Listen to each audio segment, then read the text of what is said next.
speaking of holding you accountable, you said you got and your platform. You're pretty. It's pretty aggressive because I know footnotes. 1 to 6 months, I want to do this. Okay, within 6 to 8 months, it's got a timeline. So, and then you speak of accountability. Okay, you say, okay, well, if I hadn't, okay, like first 6 months, I want to get thumbprints for the sheriff deputies. So, of course, for the DUI units. Okay. And that's in the first 6 months. Okay, so for one, again, we go back to the funding. Where is the funding? And two, what happens if that doesn't happen in the first 6 months? Because I know you're big on transparency and accountability. So what happens if it? Well, we not gonna, I guess because, my faith in God, when I show them what I have, like when I show the board of supervisors what I have, and they see that oh, wow, she's ready to work. She's serious about what she's doing. They're going to release that money, and they're going to release that money. And then once they release that money, I'll be able to talk to the community. Because, see, my thing is this, it's about consistent transparency. It's about consistent accountability. And I'm going to have a system set up on social media, text, app.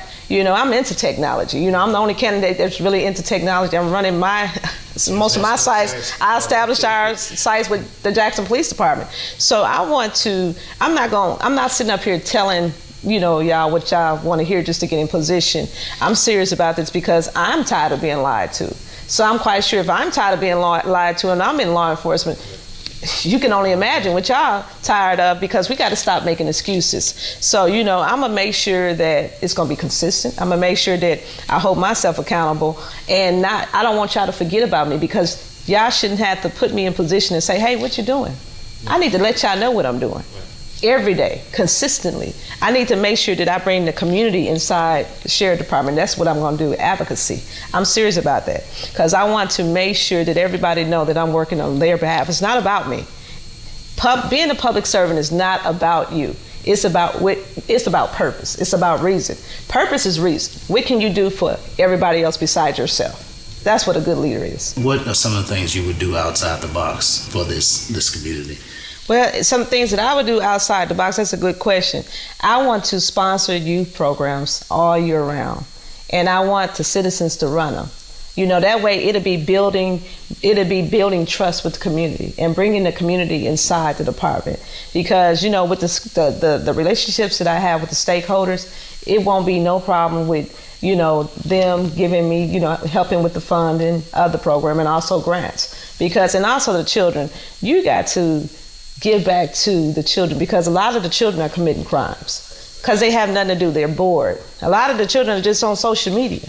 It's nothing to do. When it's nothing to do, guess what? Like they say, when a devil's workshop, idle mind is a devil's workshop. So we got to have something for the youth to do. I want to bring in home economics. I want to bring in people that's going to show them skill set.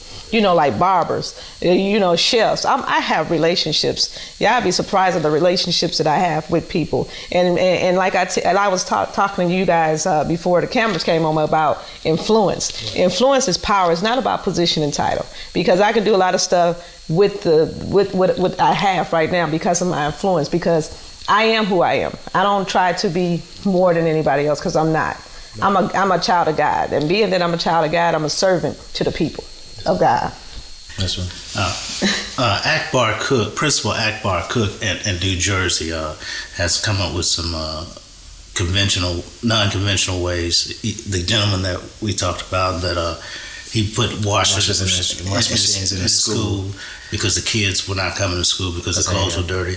He instituted another program that's been really, really successful. It's called Lights On program, where the children come in school from like 6 to 11. Oh yeah, I'm familiar with that. That's what I want. And see, that's why I say home economics. That's exactly what I want to do. And I want to also focus more on mental health. I am the only state certified mental health instructor with our department. So I want to focus on mental health, because a lot of times we not I wouldn't say us, but we as adults, we like to label children's behavior inside the school system and don't know why they're acting out. You don't know what's going on in a child's mind, and they're with the teachers more than they with their parents. So you got to be able to connect with them on a mental level to see exactly what's going on instead of just kicking them out of school because hey, you don't want to deal with the behavior.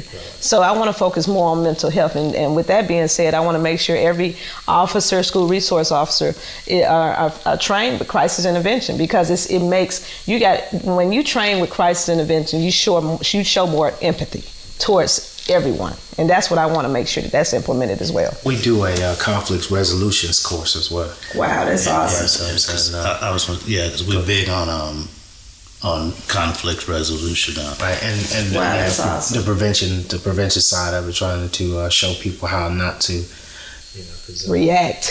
To think before you react. That's what I'm saying. You grow up and because it came from necessity, of course, because when you have to learn better.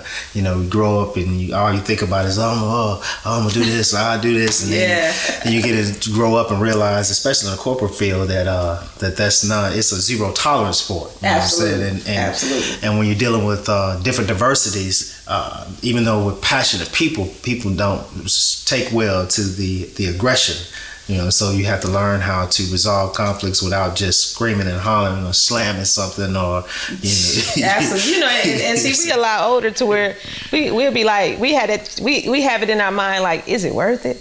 But younger folk, they, like you said, aggression, they be ready to just pop off, so it's like you said, conflict and resolution is a good thing. And in that way, it give them choices. You know what I'm saying? It makes them choose on, like, hey, good or bad. So that's a good thing that y'all do, So to hear you say that in terms of, especially in the mental aspect, because a lot of the times here in the city, people get dropped off. Mental patients get dropped off, especially. And and that's an element of crime that, we almost ignore or sweep and put under the rug because we're not dealing with it. If they're not at the state hospital, of course, then they get, lost Absolutely. In the transition. They're wandering around, finding places to stoop, squat, and so if you don't have that in your background, then you don't even know how to even approach or deal with that, so. And I'm glad you brought that up about the mental, like the people that have mental illnesses are dropped off at Union Station because it's just a public safety matter.